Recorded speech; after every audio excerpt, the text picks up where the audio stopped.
Boa noite a todos, sejam bem-vindos a mais uma aula. Estamos no nosso terceiro encontro de estudos da Lei Complementar 214 de 2025, a lei que regulamenta, né, o IBS e a CBS, ah, depois que nós tivemos a emenda à Constituição Federal, que outorgou competência, portanto, agora nós temos a regulamentação através da lei complementar. E como vocês estão vendo ao longo dos nossos estudos, não é simplesmente uma leitura da lei complementar para atualizar uma mudança. Na verdade, nós precisamos nos debruçar e realmente entender os impactos dela. Então, nós fizemos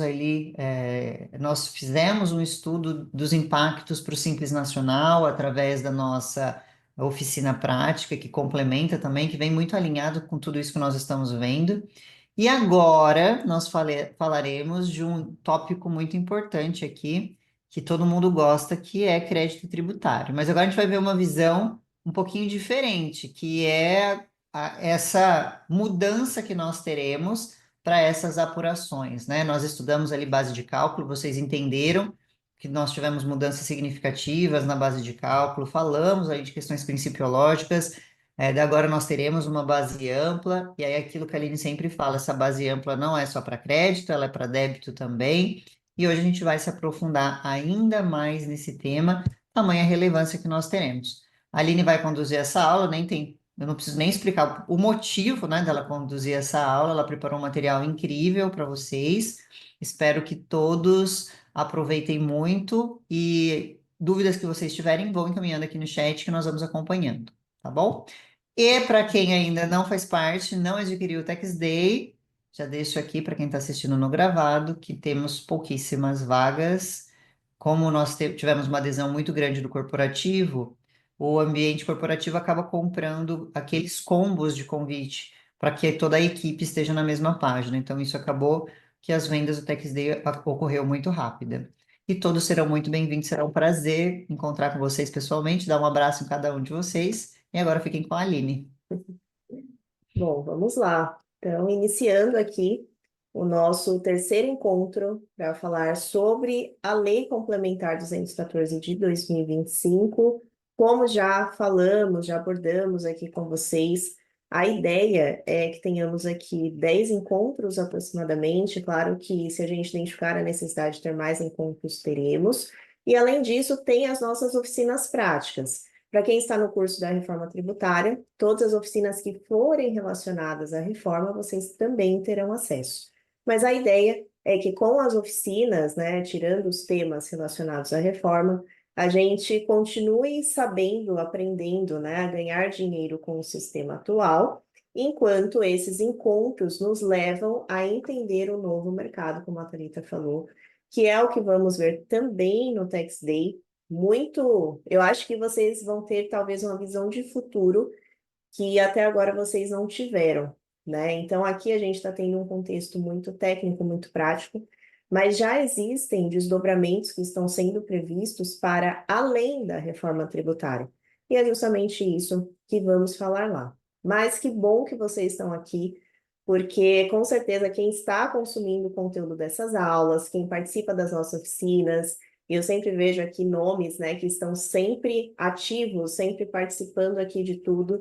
E que bom, porque lá no Tax Day vocês vão realmente conseguir extrair o melhor do evento, porque vocês já estão muito à frente. Gente, vocês não fazem ideia do quanto vocês estão à frente do mercado, tá? Então, assim, tem profissionais, como já falamos aqui outras vezes, que estão achando que a reforma nem vai acontecer, que nunca abriu a emenda constitucional para ler. Então, o que nós estamos fazendo aqui, né, estudando a lei complementar de forma tão aprofundada, com aplicação prática, fazendo paralelos com o sistema atual, né, e eu vejo aqui muitos de vocês também se desafiando a fazer isso, já trabalhando com modelagem de cenários. Acreditem, vocês estão muito à frente do mercado. Saibam se vender, saibam se posicionar e aproveitar isso o máximo possível. Dentro dos nossos encontros, vou passar aqui, o que nós já vimos. Então, lá no encontro 1, no primeiro encontro, nós falamos sobre fato gerador, sobre base de cálculo e sobre alíquotas. no encontro número 2, que foi capitaneado ali pela Thalita, ela trouxe a introdução, então, ao novo sistema tributário, para a gente entender até as questões relacionadas a princípios, né, a aplicação ali de IBS e CBS. E agora a gente vai entrar em um daqueles que é o principal pilar da reforma tributária, que é a não cumulatividade, no caso da reforma plena, e essa sistemática de créditos que está sendo toda repaginada, pensando no nosso IVA, IBS e CBS. Então, para isso, o que nós vamos ver hoje? Quais são os mecanismos dessa não cumulatividade? Quais são os créditos, então, de IBS e CBS? Quais são os créditos permitidos? As condições para utilizar esse crédito? Aquisições do Simples Nacional e até mesmo alguns casos específicos. E apesar de não estar aqui nessa pauta, e realmente não estava na pauta inicial, coloquei hoje algumas questões relacionadas à Zona Franca, que eu sei que vocês têm algumas dúvidas, recebemos algumas dúvidas. Então, falaremos um pouquinho também de crédito na Zona Franca e eu deixei um baita resumo aqui para vocês, mais para o final, para que qualquer situação que apareça aí de Zona Franca de Manaus, vocês tenham onde consultar, sem precisar ficar interpretando a lei, porque eu trouxe aqui todos os artigos já interpretados para vocês. Claro, né? Lembrando, e até a Thalita sempre traz aqui no começo, importante falar, né, gente? Nós estamos aqui em um momento novo para todo mundo. Então, é importante, né, que a gente deixe claro que o que a gente traz aqui para vocês, quando a gente fala sobre o estudo de uma nova lei, é de acordo com a nossa experiência, com a nossa vivência, né, com os nossos estudos técnicos do sistema atual, fazendo esses paralelos, mas ninguém é dono da verdade. Eu fico muito feliz de ter grupos como a Frente, porque nós temos a oportunidade de ter discussões muito enriquecedoras. Então, eu mesma já conversei com muitos de vocês sobre inúmeras questões da reforma tributária e muitas coisas que eu aprendi também com vocês, que vocês vieram, me deram aquele estalo. Eu falei, nossa, caramba, eu não tinha pensado nisso ainda. E é para isso que estamos aqui, para a gente passar por esse momento juntos. Então, não existe dono da verdade. Se você não concordar, se você tiver uma interpretação diferente, traz para a gente, né? Porque aqui não tem vaidade. Então, estamos aqui para passar por esse momento de fato juntos. Então, vamos começar? Algo que eu queria falar para vocês é que quem participou do primeiro encontro viu exatamente esse slide. E durante os nossos encontros, alguns conteúdos vão se repetir. E isso é proposital. Por quê? A repetição leva a gente a fixar aquele conteúdo. E quando a gente fala de princípios, quando a gente fala dos pilares da reforma tributária, vocês precisam ter isso muito bem fixado. Então, quem tiver isso, né, a base consolidada, vai conseguir passar pelas situações de uma forma muito mais leve. Então, quando a gente pensa na arquitetura desse novo sistema tributário, o que nós temos? Quais são os pilares? A neutralidade, dentro dos princípios gerais, que entra também os créditos, né? Está aqui na neutralidade. A base ampla, que é aplicável para débitos e créditos, sempre falarei isso, né? Eu sei que é repetitivo, mas é para que vocês nunca esqueçam mesmo. O cálculo por fora, o recolhimento no destino e também a não cumulatividade plena, que é o que nós vamos entrar ainda mais hoje, tá? Então, é importante que vocês saibam que sim, né, lá no primeiro encontro a gente entrou aqui em cada um desses pilares de forma muito mais detalhada. Se você não assistiu, sugiro que assista, mas é importante a gente relembrar os pilares e por que hoje falaremos de créditos, né? Isso está muito ligado à arquitetura desse novo sistema tributário. Como falei, um dos pilares que nós temos ali é a neutralidade, tá? Então, quando a gente olha para a neutralidade, o que a gente precisa entender? Até repito aqui o que o professor Jefferson disse lá na aula de impacto do setor imobiliário. Não cumulatividade, saber não cumulatividade, dominar esse tema é o que vai separar os homens dos meninos quando o tema é reforma tributária. Por isso estou sendo repetitiva, por isso a gente vai começar por aqui, por um conteúdo que já foi passado para a gente fixar e então dar o próximo passo. Neutralidade está completamente relacionada, então, à não cumulatividade. No caso da reforma, a gente tem uma não cumulatividade plena.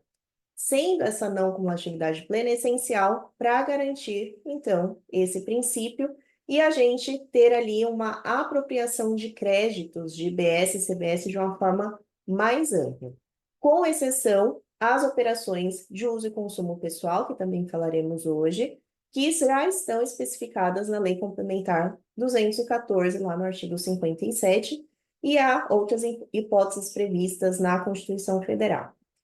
Então, por exemplo, ao contrário do sistema de creditamento de PIS e COFINS que nós temos hoje, né, em que a alíquota integral ela era aplicada ao valor do insumo ou daquilo que eu estou aproveitando o crédito, independentemente do recolhimento da etapa anterior, isso muda com a reforma tributária, porque agora eu só vou poder apropriar créditos de CBS daquilo que foi efetivamente recolhido na etapa anterior. Então, a não cumulatividade, né, de uma forma muito simples, muito resumida, né, nós temos muitas aulas lá na frente sobre não cumulatividade, mas nada mais é do que o abater do meu imposto aquilo que já foi pago na etapa anterior pelo meu fornecedor. Como eu falei aqui em relação a PIS e COFINS, o que acontece hoje no sistema tributário atual? Se eu sou optante pelo lucro real, esse é o regime tributário que me dá direito a aproveitar créditos de PIS e COFINS. Porém, mesmo que eu adquira de um fornecedor que é optante por outro regime tributário, como lucro presumido ou como simples nacional, eu vou ter direito à alíquota cheia, mesmo que ele tenha pago uma alíquota menor na sua venda. Então, se eu compro de um fornecedor do lucro presumido que pagou 3,65, ainda assim eu aproveito 9,25. Se eu compro de um fornecedor do Simples Nacional, como está aqui, que pagou ali 1,8, 1,6, claro, vai depender do anexo, da faixa de faturamento, eu ainda assim aproveito 9,25. Então, esse é o cenário que existe hoje para PIS e COFINS. Porém, a ideia, quando a gente fala de reforma tributária, não com uma atividade plena, né, a gente realmente ter uma neutralidade na operação, é eu aproveitar o que de fato foi pago na etapa anterior. Até por isso, teremos uma sistemática também de liquidação financeira, que é o split, tá? Então, pagou, vira crédito para mim. Teremos também outras aulas para falar sobre split, mas já deixo aqui uma dica e sugestão que lá na plataforma, tanto da frente quanto da reforma tributária, dentro da trilha da reforma tributária, vocês vão encontrar uma aula ao vivo da Luciana Grilo, que é procuradora, auditora, enfim, esqueci o cargo exato dela. É aqui do estado de São Paulo, e ela deu uma aula magnífica sobre split. Então, se você ainda não entendeu muito bem essa sistemática de liquidação, como vai acontecer, assista essa aula, tá? Porque aqui a gente está uma etapa antes, né? A gente está ainda falando aqui do crédito, mas depois vem a liquidação financeira. Então, primeiro é importante a gente entender isso, para que essa etapa do split, né, a gente consiga entender de uma forma melhor, de uma forma mais clara. Então, hoje, gente, é isso que acontece. Por mais que na minha etapa anterior o recolhimento ali de PIS e COFINS não foi 9,25, eu aproveito 9,25. Diferente do que acontece para ICMS, por exemplo, que já é outra regra. A regra é eu aproveito aquilo que foi efetivamente pago e destacado na nota, né? A não ser que esteja falando de algum tipo de crédito presumido, enfim. Mas, via de regra, então, se eu comprei do Simples Nacional, ele destacou 3%, eu aproveito 3%, tá? O IPI é de acordo com a TIP, e se eu adquiro do Simples Nacional, não tenho direito a esse crédito.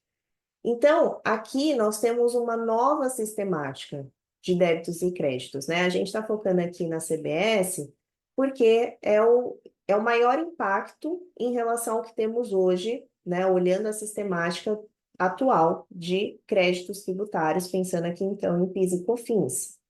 Então, repliquei aqui aquele quadro, então, que eu tenho pago hoje pelo fornecedor, e o crédito que eu vou ter como adquirente no lucro real.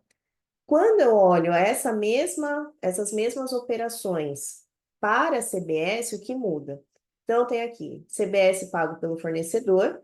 Então, quem assistiu à oficina sábado já sabe muito bem, de forma muito aprofundada, como vai funcionar essa sistemática de recolhimento do Simples Nacional dentro do DAS ou fora do DAS, né? Então, dentro do DAS, provavelmente eu permaneço com uma alíquota reduzida, provavelmente não, porque já temos lá na lei complementar os anexos lá no final. E se eu recolho fora do DAS, eu vou para a alíquota geral do CBS. Lembrando que aqui, gente, é uma alíquota estimada, nós ainda não temos as alíquotas finais.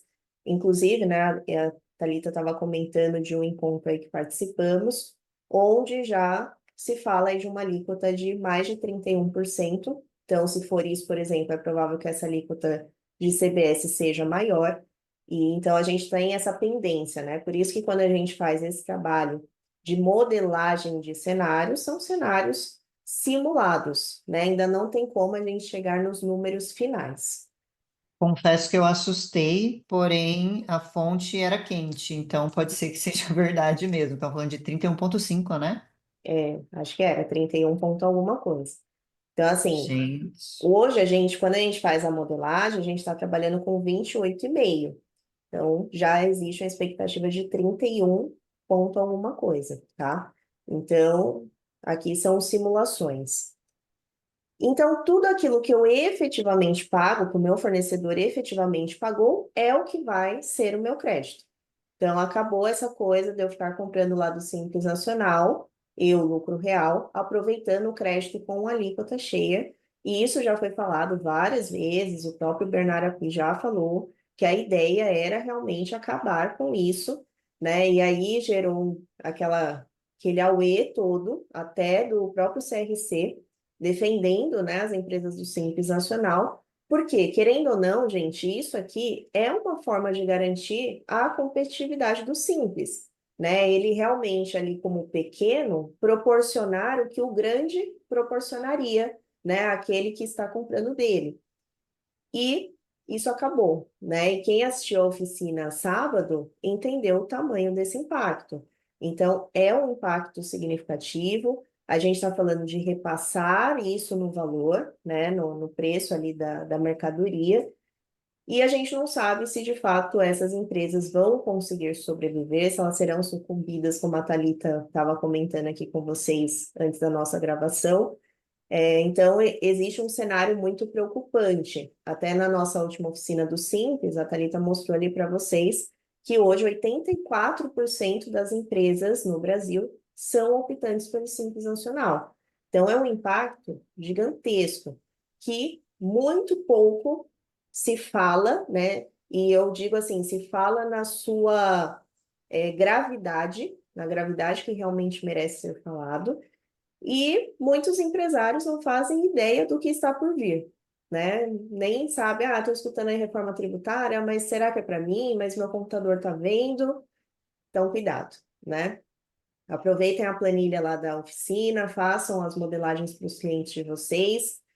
Como falamos aqui, a nossa ideia é trazer mais até esse perfil de negócios, né, para que vocês saibam o que fazer nessas situações. Né? E se o cliente chega para você e pergunta, poxa, que a minha empresa não vai sobreviver.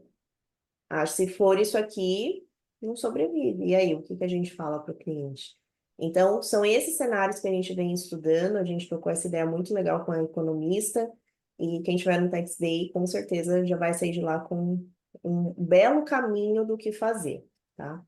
Então, aqui é o que temos hoje, né? E o que teremos, então, com a reforma tributária, pensando nessa sistemática de débitos e créditos. E aí vocês sabem que a gente gosta sempre de trazer para vocês um paralelo, então, com o sistema atual, para vocês compreenderem melhor, né? Já que a gente se fala muito, né? Dá não com atividade plena. Mas agora pode aproveitar crédito de tudo. Sim, mas a gente tem que tomar alguns cuidados, né? Aqui, essa aula, a gente está focando em crédito, mas na aula passada nós focamos em base de cálculo, na primeira, na verdade. E ali vocês, né, provavelmente viram e entenderam que o buraco é mais embaixo, né? A base tributável ela também muda. Ela muda na sua composição de operações e ela muda na sua composição de valor mesmo, de base. Porque agora tem outras exclusões, outras adições que vão entrar ali até dos próprios tributos, né? A gente está falando de uma alíquota diferente, uma forma de calcular diferente, porque agora é por fora, então tem que tomar cuidado. Olhando aqui para esse exemplo, não cumulatividade no sistema atual. Então, vamos analisar aqui, né? Eu peguei algumas despesas, tá? Para a gente pensar, então, a operação de um atacadista hoje, né? Então, observando ICMS, PI, PIS e COFINS, e levando para o critério de crédito físico, que é o que temos hoje, que fica restrito àquelas mercadorias que são adquiridas mais no contexto produtivo, né? E PIS e COFINS, gente, é um mar imenso de interpretações, né? Tanto é que PIS e COFINS se tornou ali não cumulativo em 2002, 2003. Nós estamos em 2025 e a discussão, né, ainda é latente sobre esse tema, o que é insumo, o que não é insumo. Acho que é uma das maiores discussões que tem no CARF sobre PIS e COFINS e o seu conceito de insumos. Por que que eu peguei um atacadista? Porque se eu tenho um contexto produtivo para eu poder aproveitar créditos, o atacadista ele é muito prejudicado nessa interpretação. Então, se ele não produz, né, se ele só revende mercadorias, eu fico muito restrita nesse crédito que pode ser aproveitado. Então, quando a gente pensa em algumas despesas aqui, como por exemplo, energia elétrica, então, não posso aproveitar ICMS, porque a Lei Candir fala que a gente só pode aproveitar sobre o processo produtivo, né, sobre a atividade fabril, um atacadista não tem. PIS e COFINS, beleza, está permitido. Serviço de manutenção. Então, se eu sou um comércio atacadista, eu não posso escriturar um crédito de serviço utilizado como insumo. Por quê? Quem que tem insumo? A indústria, né? Então, quem aí faz, né, fideicontribuições, manuseia a declaração, sabe que quando a gente vai escriturar um serviço como crédito lá no registro A170, a gente precisa colocar a natureza desse crédito. E tem um código lá, que se eu não me engano, que já faz um tempo que eu não manuseio, né, FD que eu não faço, é o código 03, né, que é de serviços, e o título da natureza desse crédito é serviço utilizado como insumo. Se eu escrituro esse tipo de crédito para um atacadista, é contar com a sorte dele não ser questionado.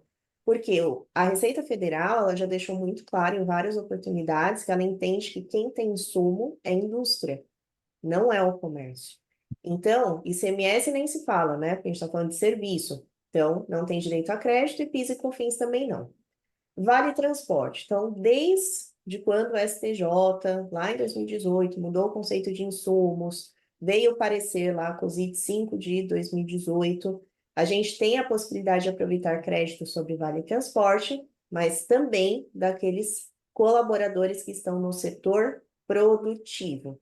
Lá na jornada 5, tem uma aula específica sobre crédito de vale transporte para PIS e COFINS. CMS nem se fala, não pode. Então, PIS e COFINS para o atacadista também não. A não ser que ele tenha uma atividade secundária, né, de industrialização, aí você tem que fazer toda a proporção desse crédito a essa atividade industrial. Embalagem, né, ICMS, via de regra não, né, tem algumas discussões em alguns estados. PIS e COFINS também, via de regra, sim. Então, créditos também são muito interpretativos, né? Então, para que é embalagem? Ah, é para condicionar durante o transporte. Ah, é para o cliente levar para casa. Né? Ah, é para uma promoção específica. Depende do tipo de embalagem para a gente poder avaliar o aproveitamento desse crédito. Então, hoje a gente tem esse cenário muito interpretativo. Para cada tributo, a gente tem que olhar de uma forma, né? A gente tem um olhar diferenciado para o aproveitamento do crédito nesse contexto de crédito físico.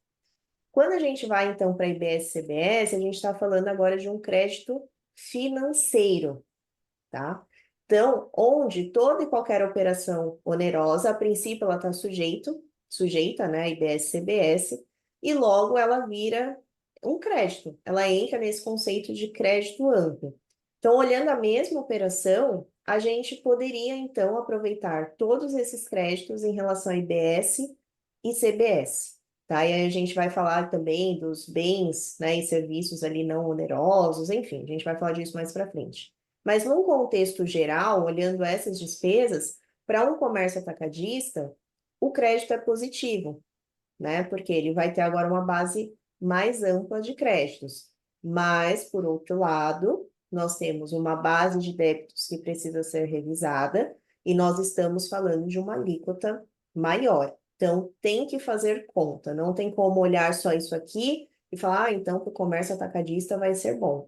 Não necessariamente, depende da operação de cada um, tá? Então, aqui é mais para a gente fazer um paralelo, né? Olhando, então, alguns tipos de créditos do sistema atual e do novo sistema aqui tributário, pensando no IVA, IBS e CBS.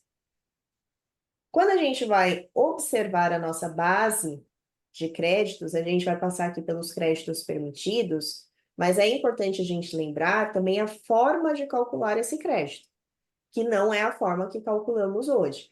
Tanto é que já falei isso para vocês, inclusive na primeira aula, em outras oportunidades várias, que quando a gente vai calcular IBS e CBS numa modelagem de cenários, seja para débitos ou para créditos, a primeira coisa que a gente tem que fazer é chegar no valor líquido da operação, porque agora o nosso cálculo é por fora.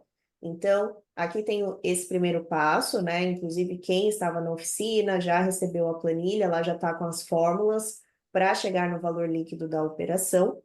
E tem a base de cálculo, né? Então, quando a gente olha a base de cálculo de CBS, de IBS e CBS, a gente tem a previsão, né, lá na Constituição, na emenda constitucional, falando sobre a exclusão do próprio CBS e IBS da base de cálculo e também, né, de ICMS, IPI, PIS, COFINS, enfim. Então, a gente precisa chegar nesse valor realmente líquido para então ir para o passo 2 e aplicar a alíquota de IBS e CBS. Então, vimos um paralelo do sistema atual, entendemos como que a gente chega nessa base de cálculo do crédito, e agora a gente vai entender quais são os créditos permitidos. A não cumulatividade, ela está prevista nos artigos, do artigo 47 até o artigo 56 da Lei Complementar. Eu peguei aqui os pontos que eu julguei mais importantes para a gente refletir sobre algumas coisas. Não está tudo, né, claro, mas sugiro e acho muito bom que vocês consigam ler esses artigos na sua totalidade. Ler não, estudar, porque ler e estudar são coisas muito diferentes. Porque foi o que falamos, se a não cumulatividade é um dos pilares principais da reforma tributária, porque vai garantir a neutralidade, como que a gente não vai estudar a fundo? Gente, está falando de 9 artigos. 9 artigos, né? Dá para estudar. Quando a gente olha o artigo 47, que é o primeiro, então ele já traz para a gente que, dentro do regime regular, o contribuinte ele pode apropriar, então, IBS e CBS quando ocorrer a extinção do débito relativo às operações que seja adquirente, excetuadas aquelas consideradas de uso ou consumo pessoal. Então, aqui ele já fala que vai ser aproveitado o crédito no momento em que houver a liquidação de BS-CBS daquela etapa ali de operação. Então, eu preciso ter o pagamento, a extinção, para então eu poder aproveitar IBS e CBS, tá? Só que isso eu acho que não é uma grande novidade para vocês, todo mundo já sabe dessa história do split, precisa do pagamento para então ter o aproveitamento. Hoje não acontece assim, né? Então, hoje é emitida a nota fiscal do meu fornecedor, certo? Não necessariamente eu já paguei aquela nota, mas quando aquela mercadoria entra no meu estabelecimento, ela já vira um crédito na minha apuração.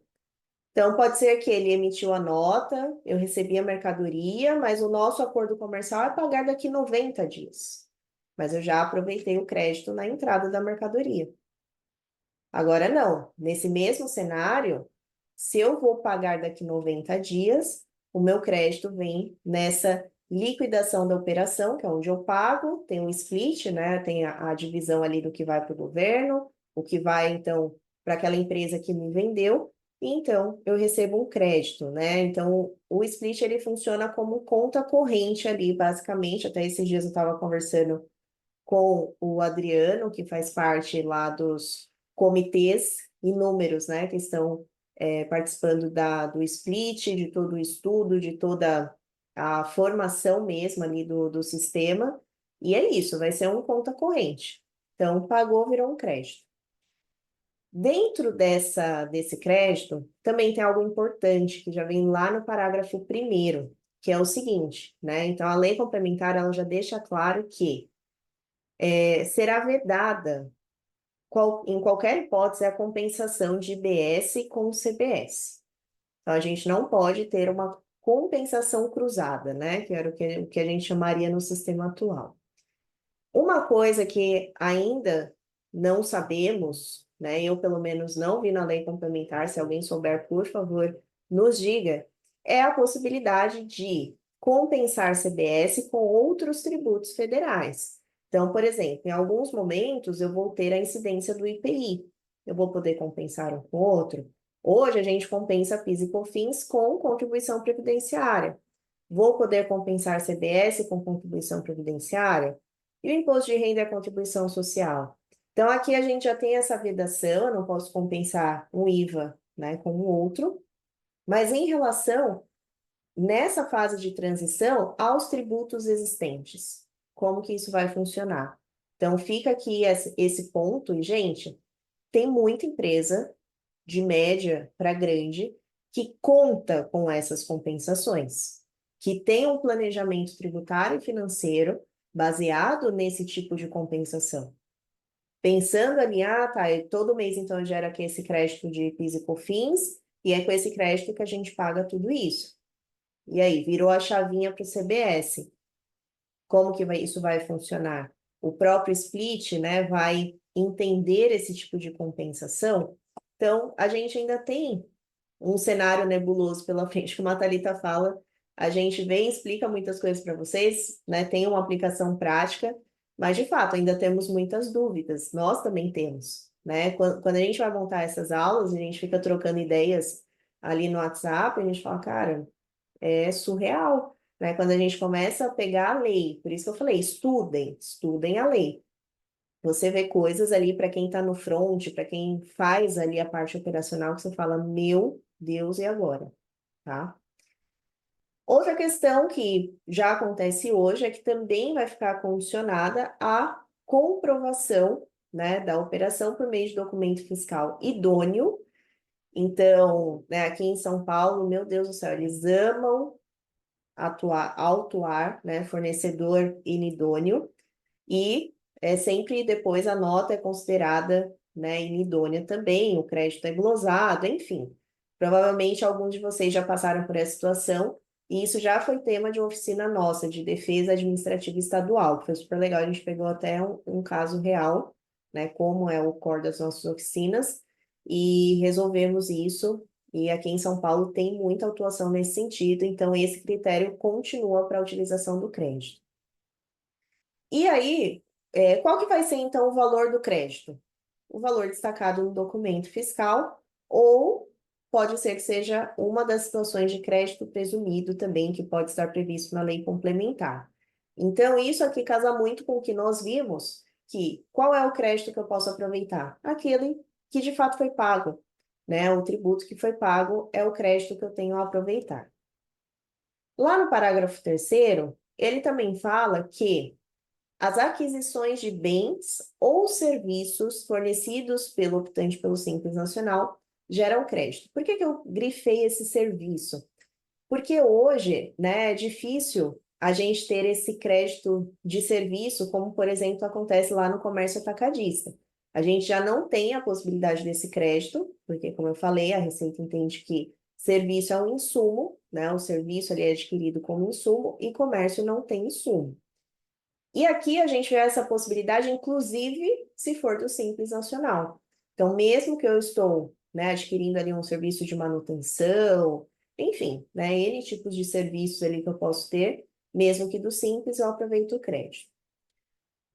A lei complementar também traz algumas hipóteses de estorno, do crédito, que também são parecidas com o que temos hoje, né? Então, se o bem vier a perecer, deteriorar, for objeto de roubo, furto, extravio, eu preciso estornar esse crédito, tá? Isso também vai acontecer. Por isso, gente, que não tem como, muitas vezes, o split ele ser tão automático, né? Porque tem gente que acha que assim, ah, eu não preciso fazer mais nada. Não, porque numa situação dessas, de perecer, deteriorar, hoje, por exemplo, tem que fazer o estorno lá na apuração. Eu acredito que é o tipo de situação que continua, né? Requer que o contribuinte, ou seu contador, entre lá e faça o estorno, né? Como que a Receita vai adivinhar que você foi furtado, que o material deteriorou? Não tem como. Inclusive, até algum tempo atrás, eu fiz um post, também levei para frente, uma notícia que eu peguei no próprio site do Serpro, falando que eles estão fazendo o split, eles mesmos que disseram, tá? Só que eles reconhecem que não vai ser um sistema completo pela ausência de legislação. Então, qual que é o X da questão? Eles estão sendo pressionados para entregar o sistema lá do split, é o projeto mais complexo que eles já fizeram, eles falam isso também nessa matéria, mas eles ainda não têm todas as regras para deixar um sistema completo. Então, eles já falaram que deixaram ali formas do contribuinte manusear aquele sisteminha. Então, o contador que acha que ele não vai ter trabalho, fica tranquilo que por um bom tempo vai ter muito trabalho. Então, temos muitas regulamentações ainda para acontecer. No caso de devolução ou cancelamento, também muito similar ao que temos hoje, né? Então, ele vai apropriar créditos com base no débito ali que aconteceu na saída. No parágrafo 9º, nós temos que será permitida ao contribuinte sujeito, né, ao regime regular de BS-CBS, apropriação de créditos na aquisição de bens e serviços também optantes pelo Simples, e aqui eu friso que é no montante equivalente ao que foi devido e ao que foi pago por este contribuinte, tá? Então, é a questão lá que a gente viu daquele crédito, principalmente para PIS e COFINS, né? Os outros tributos não são tão impactados por isso, que no caso seria, fazendo paralelo aqui, o IBS. Deixa eu ver aqui, a Paulinha falou que no evento da Fiesp eles disseram que um dos maiores desafios está sendo a parte dos sistemas, eu imagino. E assim, né, já foi feito um investimento milionário e os caras falam, cara, a gente não tem lei suficiente para fazer o sistema robusto da forma que se espera. Então a gente já está, eles falam lá nessa notícia, depois eu posso compartilhar novamente, que alguns campos eles já estão deixando no formato X lá de programação, que o próprio contribuinte vai preencher. Então, requer, né, que o contribuinte entre ali e faça algumas aprovações ou modificações na sua apuração. Não é tão automático assim, pelo menos no primeiro momento. Aí a gente segue aqui, né? Então ele fala também de operações sujeitas à alíquota reduzida, né? Que então não acarretará o estorno parcial ou integral dos créditos. Então a gente tem aqueles anexos, né? Com as alíquotas reduzidas, isso também já foi tema de algumas aulas aqui da frente. E lá no parágrafo 10 ele fala que não será necessário, então, o estorno nem parcial e nem integral dos créditos. Isso também é extremamente importante para fazer modelagem de cenários. Então, peguei ali um segmento, né, um produto que entra ali em alguma das reduções. Como que fica o crédito? O crédito é integral, tá? Não há estorno. Também aqui ele fala, né, que ficará dispensado, já no artigo 48, o requisito de liquidação financeira de extinção do débitos para fins de apropriação do crédito, se não houver sido implementada nenhuma das modalidades, que seria o split e o recolhimento pelo adquirente. Então, a própria lei, né, ela já traz a possibilidade que, se até a implementação da reforma a gente não tiver essas duas modalidades implementadas, como split ou recolhimento pelo adquirente, que é mais provável, né? Que isso é mais difícil não ter. A gente, então, não tem esse requisito da liquidação financeira para o aproveitamento de créditos. E aí, gente, isso para mim, até a Thalita também já falou isso várias vezes, acredito que ela não mudou de opinião, mas isso é o grande coração da reforma, né? Que é o split, a liquidação financeira, conta corrente, né? E se não tem isso, o que que acontece? A gente meio que volta para o que a gente tem, né? Só que quem fica responsável, então, pela liquidação talvez seja o adquirente, né? Ele vai pagar e talvez pagar o tributo ali, enfim. Mas toda aquela sistemática de liquidação para aproveitamento do crédito vai por água abaixo. Então, esperamos que isso não aconteça, mas já está previsto na lei complementar. Que me assusta muito, porque quando tem uma previsão na lei complementar, é uma brecha para que tudo continue da forma que está. E aí eu vou falar o meu sentimento, baseado em fonte Arial 12. Primeiro sentimento é que eles já, bom, isso eles já falaram do custo para desenvolver o sistema e que eles não teriam esse caixa. Aí a reforma vira só uma maquiagem ou um pano de fundo, algo transvertido para ter apenas o aumento da carga tributária. Aí a simplificação não tem, que era o prometido, porque sem o sistema de liquidação não tem nada simples. Penso também que o sistema de liquidação estaria muito vinculado com aquela declaração que já teria, né, pré-preenchida. Então, isso também cai por água abaixo. E aí a gente só tem uma alíquota de 31%, segundo especulações, uma base ampliada de arrecadação. A gente só fica com negativo. Sabe aquela história? Você só entra com a bunda no pé na bunda? Praticamente é isso. Até porque eu imagino, né, dentro do que a gente tem hoje até de SPED e tudo mais, que a declaração pré-preenchida, ela tem que vir do split, né? Elas têm que se conversar ali, tem que ser um sistema meio integrado, onde eu tenho uma liquidação financeira, mas eu tenho aqui onde ver a minha apuração. Então, eu entendo que as duas coisas estão andando juntas, ou deveriam. E aí, se não tiver um, não tem o outro. E aí eu vou voltar lá para aquela rancorosa, né? Vou voltar lá para aquela palestra que nós demos, para olhar para a cara deles e falar, eu avisei. Gente, quem não sabe da história, a gente foi meio rechaçada em uma palestra na nossa vida. Foi histórica pra gente, mas em outra oportunidade a gente conta. Na próxima aula a gente conta, porque daí força vocês a virem na próxima aula. Quem é curioso vai estar aqui. Paulinha e Dani, que também estão frequentando bastante eventos, se tiver também alguma posição que vocês ouviram, tá, gente? Pode compartilhar aqui, ainda que seja diferente da nossa, Sim, com certeza. porque é o que a gente sempre fala, é um momento que sobram dúvidas, pouquíssimas respostas, justamente por ausência de legislação, e é um exercício hercúleo aqui para a gente tentar trazer aquilo que nós acreditamos que vai ser a prática, tá? Exato. Bom, vamos lá. Deixa eu voltar aqui para o material. Então, seguindo aqui, né? Então, a gente tem. Ó, uhum. Então, a gente tem aqui a questão, né, também das operações imunes, isentas e tal, onde não se permitirá a apropriação de créditos, então, pensando aqui no princípio da não cumulatividade, né? Então, se eu tenho operação que não foi onerada, tributada ali por IBS e CBS, não tenho apropriação dos créditos, exceto, né, se tiver a previsão de crédito presumido e também exceto as exportações, como já acontece hoje também. E aí, para que, né, nós vamos usar os créditos gerados de BS-CBS? Isso está lá no artigo 53.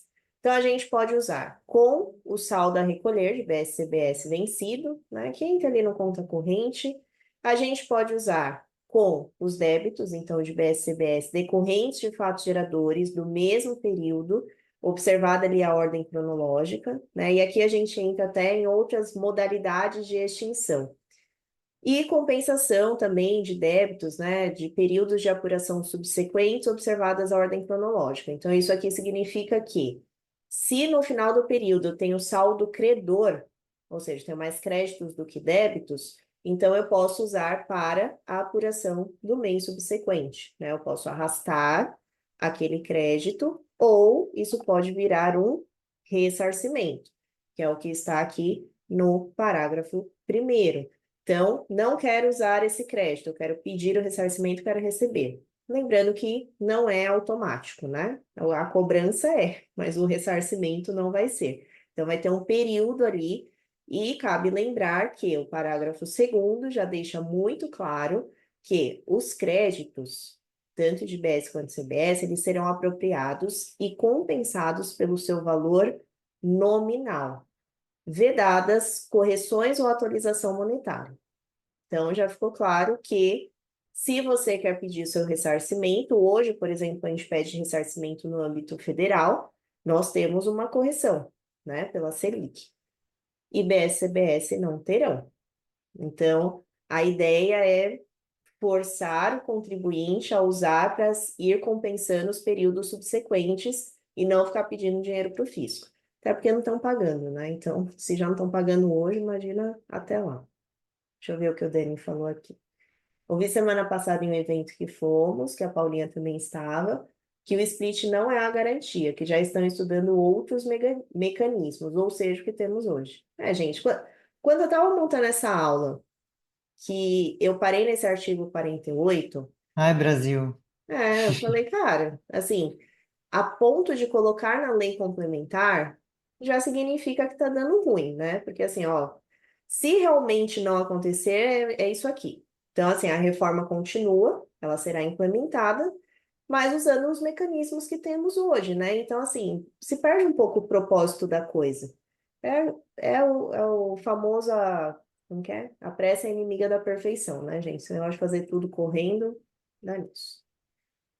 Então, olhando agora todos esses artigos, todo esse cenário que eu falei aqui para vocês, estão lembrando, gente, a não cumulatividade, ela está do 47 ao 56. Então, eu peguei aqui pontos estratégicos para a gente falar aqui, mas estudem o negócio todo, tá?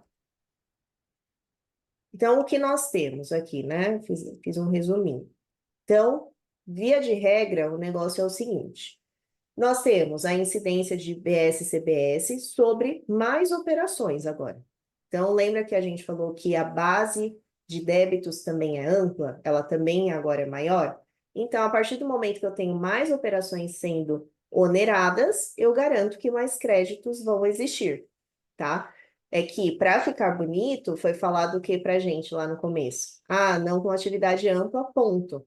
Mas não é isso. Por que que a gente agora tem a não com atividade ampla? Porque eu também tenho mais operações sendo tributadas. E isso me garante créditos, tá? Então, não existiu esse almoço grátis. A partir dessas operações que são oneradas, que eu tenho crédito, eu então aproprio o crédito mediante a liquidação financeira, que é o que está aqui no azul, né? Exceto quando eu tenho consumo pessoal. O valor do crédito vai ser aquele destacado no documento, ou pode ser então um crédito presumido. E o crédito ele vai ser utilizado para abater IBS e CBS do contribuinte e é vedada essa compensação cruzada entre eles. Tá? Então, aqui a gente tem todo esse caminho, né, do crédito de uma forma resumida, mas com a sua base legal também que eu deixei para vocês. Então, hoje não, né? Com o IBS e CBS, a partir da nossa fase de transição, então nós temos mais operações sendo tributadas, o crédito mediante a liquidação financeira, que vai ser de acordo com o valor destacado na nota, e utilizado para abater, então, débitos próprios de BS-CBS. Então, entre o crédito que eu tenho aqui da liquidação financeira e o que eu vou usar para abater, isso vai virando conta corrente, né, de créditos e débitos ali, até eu ter um saldo no final do período, que eu escolho se eu quero arrastar para o mês subsequente, ou se eu quero pedir o ressarcimento e esperar um pouquinho para receber, né? Quem já trabalha com isso já sabe como funciona. Agora, falando um pouquinho de bens e serviços de uso ou consumo pessoal, que também já deu muito bafafá, né? Que a gente acha que pode dar muito, muito pano para o contencioso. Mas isso está previsto lá no artigo 57, que ele traz para a gente o que seriam, né, primeiramente, esses bens e serviços de uso ou consumo pessoal. Então, ele traz alguns exemplos, tá? Então, joias, pedras e metais preciosos, obras de arte e antiguidades, bebidas alcoólicas, derivados do tabaco, armas e munições, bens e serviços recreativos, esportivos e estéticos. Então, entra nesse conceito de bens e serviços de uso ou consumo pessoal, onde eu tenho, né? E aí que o negócio pesa, né, gente? Porque eu tenho a incidência de IBS e CBS sem direito ao crédito, tá? Então, esse aqui que é o X da questão, a Thalita também já falou sobre isso, mas então aqui nós estamos falando de bens e serviços que são adquiridos ou produzidos pelo contribuinte e fornecidos de forma não onerosa ou valor inferior ao mercado para sócios, acionistas, para o próprio contribuinte, quando ele for pessoa física, para empregados, para cônjuges, companheiros, parentes. Então, o que isso significa? Eu vou lá e compro um imóvel ou um veículo, por exemplo. Aí eu vou, aproveito créditos de BS-CBS, né? Ou seja, gero uma base de créditos interessante para minha empresa e eu simplesmente forneço, né? Ou dou esse carro, ou eu vendo esse carro por um valor mínimo para um funcionário, por exemplo, né? E aí, nesse caso, então eu não tributaria IBS e CBS e eu fico com aquele crédito lá do começo. Então, aqui ele está falando que não. Se você já está comprando um bem pensando em fornecer para um empregado, por exemplo, você não vai aproveitar o crédito. E existe, né, essa possibilidade de onerar, então, essa operação. Essa parte dos empregados é o que mais pega, né? Porque hoje tem muita empresa que às vezes dá um celular, né, para o funcionário, dá o carro da empresa, e aí agora ela vai ter que ficar tributando essa operação sem direito a crédito. Um Então, absurdo. isso é um absurdo. Exatamente, essa palavra define bem. Então, aqui, gente, é onde o bicho pega, né? Inclusive, tem até algumas discussões, né, de dedução da base do imposto de renda, enfim, tem essa discussão também que pode ser levada ao contencioso. Então, primeiro ponto, vamos pensar aqui algumas perguntas e respostas, tá? Então, o que acontece se a empresa ela se acredita indevidamente do bem? Então, se a empresa ela se creditar daquilo que foi pago na compra desses itens aí de uso pessoal, ela vai ter que devolver esse crédito com acréscimos legais. Então, o parágrafo 6º do artigo 57, ele já fala aqui, não é só devolver, não é só estornar, você vai estornar com juros e multa, tá? Não é só estornar, tem essa. Quando um bem que parece pessoal, não é considerado como tal. Então, existem algumas situações que pode ser que um bem à primeira vista, ele seja considerado de uso pessoal, mas eles não são classificados dessa forma por serem utilizados preponderantemente na atividade da empresa. Aí eu peguei todos os exemplos que tinham lá na lei complementar, exemplos assim, né? Tem um rol lá, que a gente, de bens e serviços, enfim, e eu construí um exemplo aqui para vocês entenderem melhor e até aplicarem se isso surgir como dúvida para vocês mais para frente, tá? Então, ó, a regra geral é que os bens e serviços de uso e consumo pessoal eles não geram créditos de IBS e CBS do adquirente, tá? Mas se em alguma situação, né, eles são utilizados para atividade econômica ali do contribuinte, né, e não destinados ao consumo pessoal, aí o crédito é possível, tá? E o próprio artigo 57 fala isso. Então, eu coloquei um exemplo para cada aqui. Então, uniformes e fardamentos. Não vou passar por todos, tá? Eu deixei aqui mais para vocês consultarem mesmo o material. Então, se é uma empresa de construção civil que fornece uniforme, com o logo da empresa, os equipamentos de proteção individual, como capacetes, botas, luvas, mesmo que esses itens sejam uso individual, né, pessoal ali de cada colaborador, eles são essenciais e preponderantes para a realização daquela atividade econômica, que é a construção. Então, para a segurança, inclusive dos empregados e até por determinação legal. Portanto, essas aquisições geram, ou gerariam, né, no caso, créditos de IBS e CBS. Então, tem um exemplo aqui de EPI, tem exemplo aqui de bebidas não alcoólicas, né? Aqui eu coloquei o exemplo de um restaurante, né? Então, um restaurante fornece refeições para os seus colaboradores. Tem aqui serviço de saúde, temos também vale transporte, vale refeição, creche. Então, eu fui colocando aqui cada uma dessas situações com um exemplo e uma interpretação sobre, para caso vocês precisem consultar, né? Se um cliente, mas aqui no escritório, aqui na empresa, aqui não sei aonde eu tenho tal coisa. Isso gera ou não gera crédito para mim de BS e CBS? É ou não é o consumo pessoal? Então, a chave para a gente entender essas exceções é a preponderância da utilização daquilo na atividade econômica e até mesmo, né, a gente já vê algumas interpretações desse artigo 57, levando um pouquinho para o que a gente tem hoje para PIS e COFINS, né, que são os acordos ou convenções coletivas, que reforçam a necessidade da empresa, porque se a empresa ela tem um acordo ou convenção coletiva, a gente está falando de imposição legal.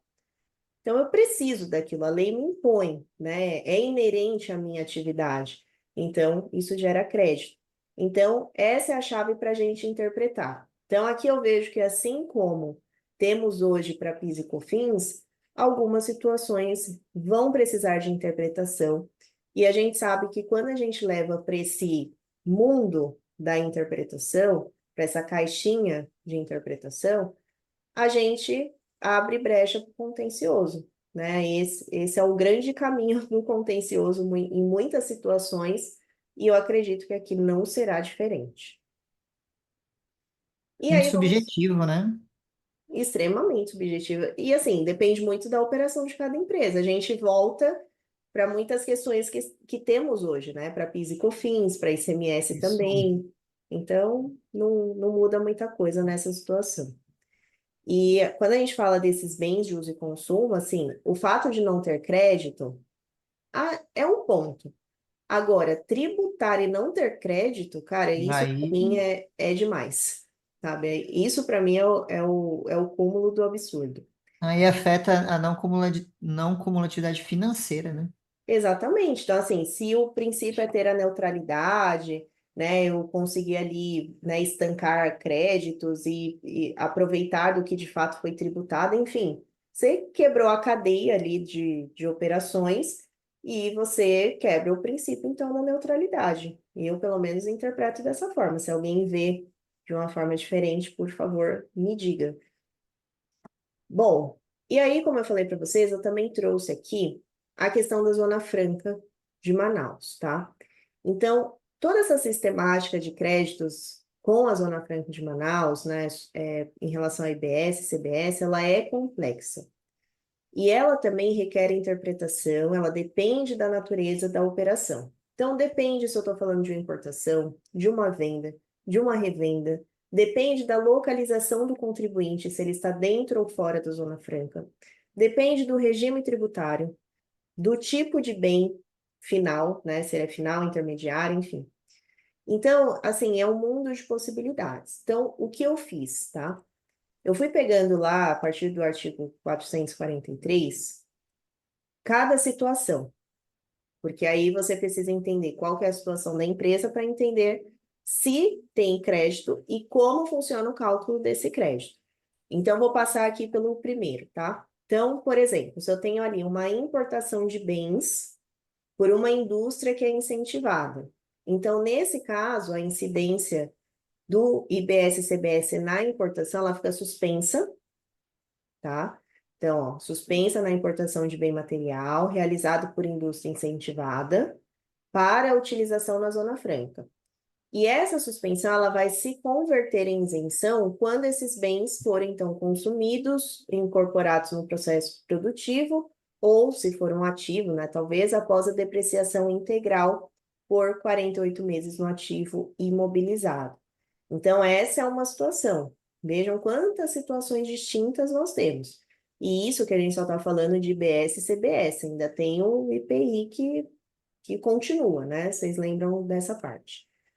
Então, eu tenho algumas situações. Eu tenho importação de bens por uma indústria incentivada, a indústria que está lá na Zona Franca de Manaus. Então, ela pode importar um insumo, ela pode importar um ativo, né? Como que vai funcionar? Então, a princípio, ela tem uma suspensão, então ela não paga ali na importação, e quando esse bem ele for integrado no processo produtivo, ele for de fato consumido, isso vira uma isenção, tá? Então, de fato, ali ela não vai ter a oneração de IBS e CBS em nenhum momento dessa cadeia. Temos a possibilidade de importação para revenda presencial. Temos também a venda de bem industrializado de origem nacional para contribuinte estabelecido na Zona Franca. Então, vejam que eu estou na ordem dos artigos aqui, ó. 443, 44, 45. Aí o 46 fala de IBS na entrada de bens com alíquota zero. Então, gente, tem muitas situações. Tanto é que eu já conheci muitos contadores especializados em Zona Franca. Não sei se temos na frente ou no curso da reforma, mas já conheci alguns, e muito bons, inclusive. Então, assim, e ali eu entendi a necessidade de realmente se especializar. Tanto é que toda vez que eu tive clientes que queriam ter operações na Zona Franca, a gente sempre sugeria um contador local, porque é um mundo à parte, né? Precisa ser realmente especialista, estudar muito tema, se debruçar, enfim. Temos também a possibilidade de crédito presumido na aquisição, de bem intermediário, produzido também na Zona Franca. Crédito presumido de BSCBS na destinação de bem produzido na Zona Franca. Olha, gente, olha o mundo de possibilidades. Alíquota zero de CBS em operações dentro da Zona Franca e utilização de créditos presumidos. Então, a depender da situação, né, vocês voltem aqui no material, né, ou vai lá a partir do artigo 443, entenda qual é a situação do seu cliente, né, em qual dessas operações ele se encaixa, para você entender como funciona o crédito nessa situação. Se ele vai manter, se ele não vai manter, se vai ter um crédito presumido, se não vai. Cada uma é uma possibilidade, tá? E por fim, mas não menos importante, vamos falar aqui sobre o IPI, porque o nosso amigo IPI, ele continua, né? Ele foi reduzido a zero, mas ele continua existindo. Então, a regra geral, ela estabelece que o IPI ele tem a sua alíquota zerada para os produtos produzidos, então, nas áreas incentivadas, tá? Ou seja, essas empresas, elas gozarão do benefício, mas o restante do país deverá ser tributado pelo imposto ao vender para áreas que não são incentivadas. Então, a Thalita já deu aula sobre isso, inclusive lá no YouTube. Tem no YouTube também, né, Thalita? Tá no YouTube. Ela explicando exatamente isso, né? Então, o IPI, ele fica zerado para aqueles produtos que foram produzidos na área incentivada, mas se qualquer empresa do país produzir o mesmo produto, inclusive assistam essa aula, porque a Thalita traz algumas, não vou falar críticas, mas algumas situações mesmo que é bem difícil para outras empresas, muitas vezes, descobrir o que é produzido lá, certo? Então, assistam essa aula que vocês vão entender muito bem o que eu estou falando. E aí, essas outras empresas que vendem o mesmo produto deverão tributar o IPI, mas o desafio é exatamente esse, gente, saber o produto, tá? Então, existe uma listagem lá, não sei se a Thalita recorda com detalhes, mas até onde eu me lembro, existe uma listagem, né? Só que essa listagem ela não é atualizada, que é onde o contribuinte poderia, então, consultar. Enfim, aquele caos que a gente está acostumado, né? Então, isso é o que foi decidido para se manter a competitividade da Zona Franca de Manaus. Então, quem está dentro, alíquota zero. Quem está fora, que fabrica o mesmo produto, se for vender o mesmo produto, tributa o IPI. Então, lá a partir do artigo 454 da Lei Complementar 214, ela fala, né, que a partir de 1º de janeiro de 2027, as alíquotas do IPI ficam reduzidas a zero para os produtos sujeitos à alíquota inferior a 6,5% previstos na TIP em 2023 e que tenham sido industrializados na Zona Franca de Manaus no ano de 2024. E aí, gente, assim, eu não tinha ainda visto esse detalhe desse 6,5%. Eu não sei se de fato, sei lá, foi feito um estudo, se os produtos lá da Zona Franca realmente ficam abaixo desse 6,5% e é a sua maioria. Não sei. Mas eu não tinha visto ainda que tinha esse limite, né? Existia uma regra. Eu pensei que realmente seria num contexto geral. E aí, quando eu me deparei com esse artigo, eu falei, ah, tá, então é reduzido a zero, vírgula, né? Tem um parênteses bem grande aqui. Reduzido a zero para aqueles produtos sujeitos a uma alíquota inferior a 6,5%. Então, se for superior, é tributado, certo? Então, isso aqui também me chamou bastante atenção quando eu fui estudar a lei complementar. Aí aqui eu deixei para vocês né, alguns itens aqui falando sobre o aproveitamento de créditos de IPI. Então, aqui eu falo para vocês, ó, é legítimo aproveitamento de créditos presumidos de IPI nas aquisições de produtos provenientes da Zona Franca de Manaus, mesmo quando tais produtos são beneficiados com isenção ou alíquota zero na origem, tá? Aí aqui eu trago o fundamento jurídico, aqui eu falo também como que é calculado esse crédito presumido, hoje, tá, gente? Estou falando isso hoje, provavelmente isso vai continuar aí com a lei complementar, mas eu trouxe aqui o que temos hoje para vocês. E para o regular aproveitamento do crédito, tem que seguir ali os requisitos, né? Como a comprovação da origem do produto na Zona Franca, documentação fiscal adequada, o correto registro contábil e fiscal. Então, assim, vem ali com a alíquota zero, você faz o aproveitamento do crédito, olhando a alíquota na TIP, mas precisa ver se todos os requisitos foram cumpridos por aquele de quem está comprando. Se a empresa realmente é beneficiada, se ela está lá na Zona Franca ou na área de livre comércio, né? Tem como consultar lá no Suframa tudo isso. E aqui eu também coloquei toda a jurisprudência, né, que permite, então, esse aproveitamento de créditos, hoje, quando se compra da Zona Franca. Então, a gente tem, né, o tema 322 do STF, que reconheceu o direito de crédito na entrada de insumos isentos. Temos decisões do STJ e do CARF, tá? Então, para quem lida com essas questões de Zona Franca, né, enfim, que é muito específico, mas se precisar, tem aqui a jurisprudência também no material. E é isso, gente. Então, assim, passamos aqui por um contexto geral dos créditos, a não cumulatividade, né? A gente vem falando sobre isso já em vários encontros, e com certeza esse não foi o último. Falaremos muito ainda sobre esse tema, que é de extrema importância, né? Que precisa ser considerado, porque é o coração da reforma, né? A não cumulatividade e a forma como ela se comporta, nessa cadeia de operações quando a gente olha IBS e CBS, ok? Então, hoje completamos aqui mais uma parte dos nossos estudos. É claro que nem tudo, né, gente, muda em relação ao PLP 68.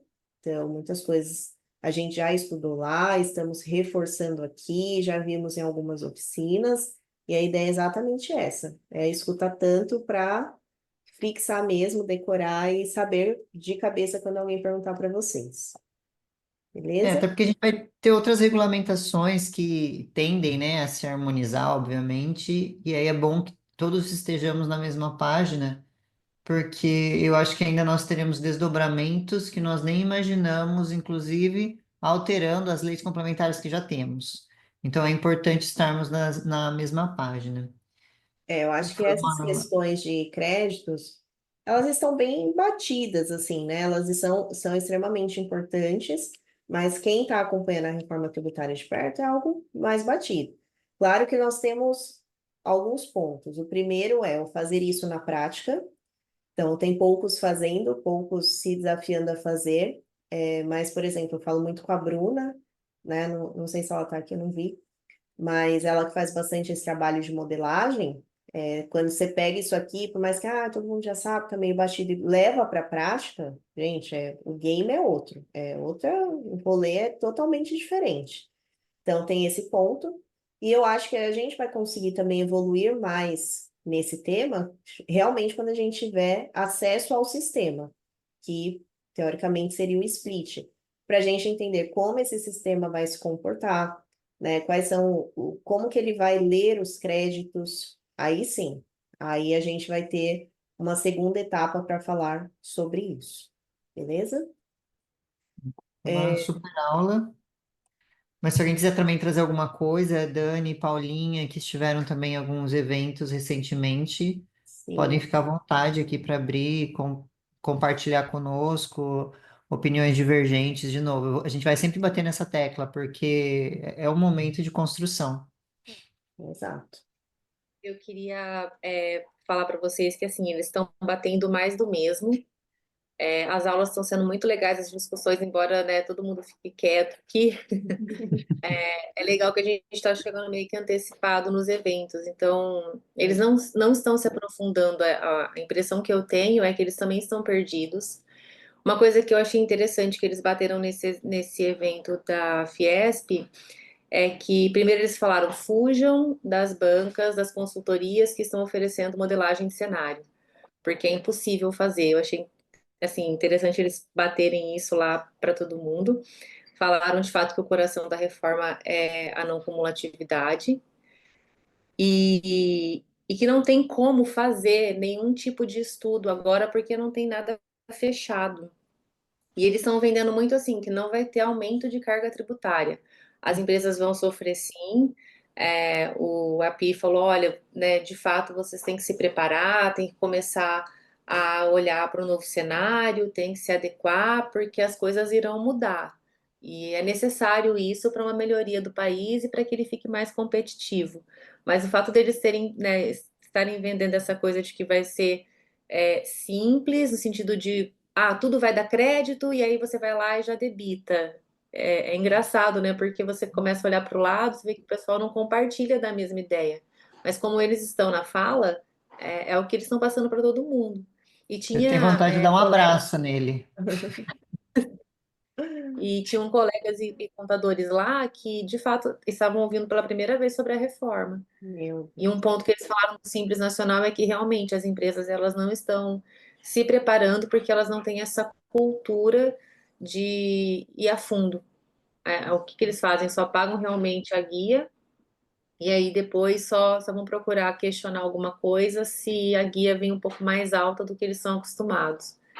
Mas o desafio que eles colocaram lá, é essa questão de sistema, que eles falaram que vai ser bem difícil, embora a Receita Federal, a parte da União esteja mais adiantada.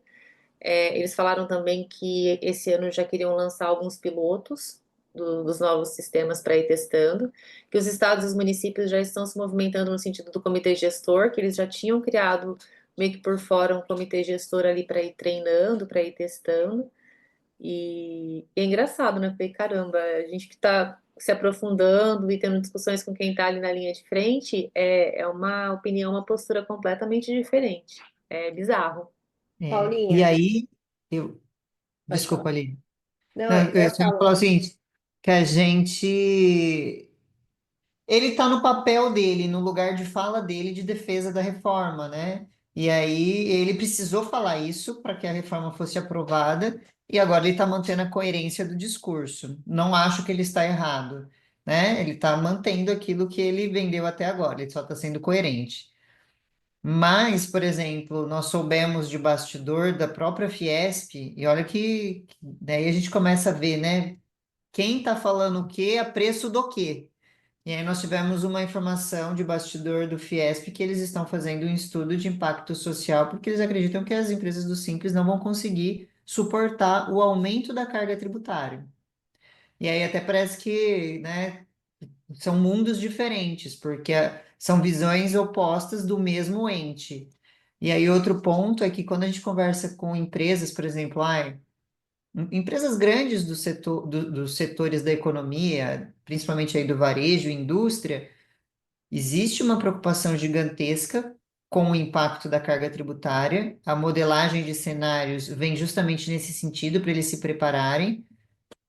Quando a gente vê Big Four falando sobre a necessidade disso, empresas que auditam outras empresas, aí a gente vê o quanto a fala do Bernard Api está descontextualizada, né, com a operação.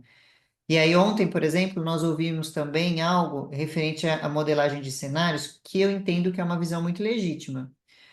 Elas estavam falando assim que são contra calculadoras, né, que focam exclusivamente, e aí me entendam bem, na carga tributária e no número da alíquota.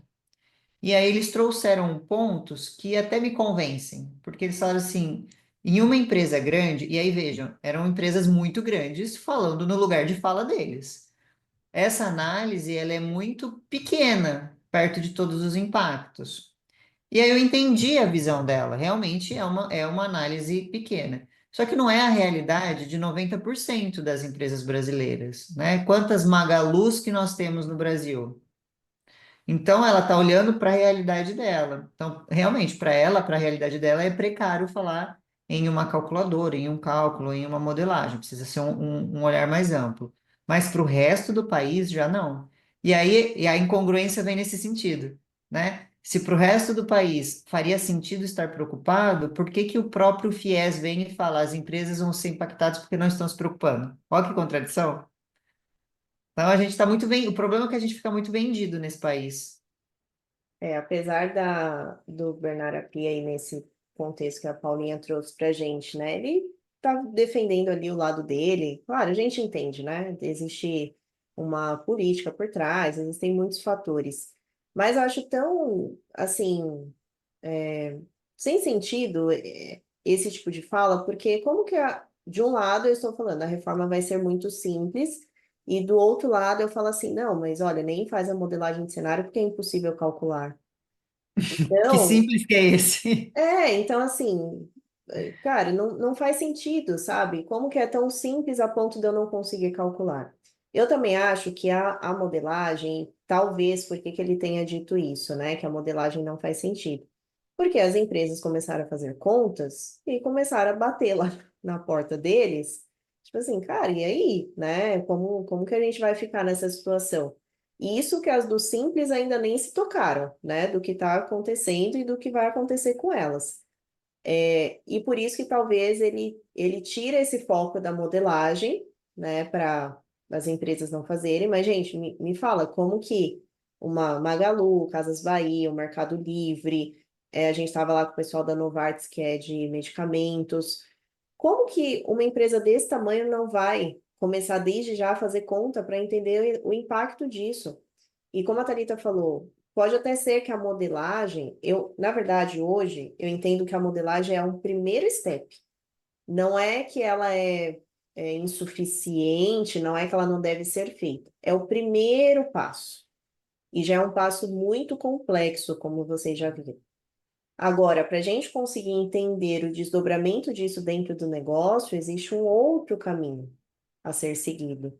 Então, até quando a gente estava ontem nesse encontro conversando, existe um papo das grandes empresas começarem a comprar seu fornecedor do Simples, comprar a empresa, tá?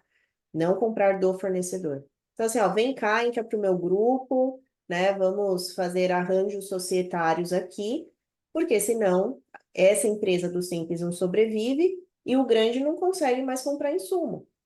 E aí o mercado entra em colapso. Então, existem muitas questões que ainda assim estão obscuras, porque a gente depende de regulamentação, a gente depende de um desdobramento prático da coisa. Então, como que eu vou ficar, de fato, modelando uma liquidação financeira se eu ainda não sei exatamente como vai acontecer? Mas a gente modela de acordo com o que temos, né? De acordo com a pouca informação que nos resta. Mas é isso, gente. Então, assim, eu acho que a modelagem é sim importante, muito importante, mas é um primeiro passo.